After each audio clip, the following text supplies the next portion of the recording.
कोल्हापूर शहराच्या मध्यवर्ती ठिकाणी वाहतूक आणि पादचारी यांची संख्या अधिक असणाऱ्या ठिकाणी बाबूभाई परीख पूल आहे।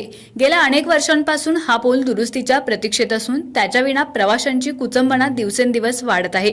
या पार्श्वभूमीवर आज शिवसेना महिला आघाडीने कोल्हापूर महानगरपालिका प्रशासनाला निवेदन देत या प्रश्नाकडे लक्ष वेधलं।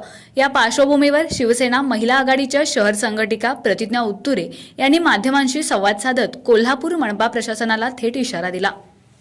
शहराच्या प्रमुख अशा ठिकाणी पारीख पूल जो आपण गेले अनेक वर्ष बघतोय की अत्यंत दुर्दैवी अवस्था आहे त्याची। तिथं सांडपाण्याचा पण नियोजन नाही आहे। शिवाय सगळ्यात महत्त्वाचा मुद्दा हा की तिथे पदचारी पूल म्हणजे लोकांची येण्या जाण्याचा मार्ग फाटकाच्या इथला बंद असल्यामुळे वाहनं तसेच पदचारी ह्यांची संख्या पुलाखालूनच आहे। म्हणजे चालत येणारी लोक पुलाखालूनच, गाड्याही पुलाखालूनच, आणि ह्याच्यासाठी नियोजन होतं की पदचारी पूल तिथे बांधण्यात यावा।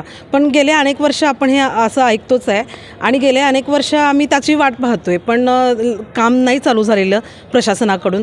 तर ह्याच्या संदर्भात आम्ही एक निवेदनपर इशारा आम्ही शिवसेना महिला आघाडीच्या वतीने आज प्रशासनाला दिलेला आहे। त्यांच्याकडून आम्हाला माहिती मिळाली आहे की लवकरच उपसमितीला ह्या 2 दिवसामध्ये ते विषय मंजूर करून टेंडर प्रोसेस करतायत आणि टेंडर प्रोसेस हे 2 महिन्यात पूर्ण होईल अशी त्यांच्याकडून आम्हाला माहिती मिळाली आहे।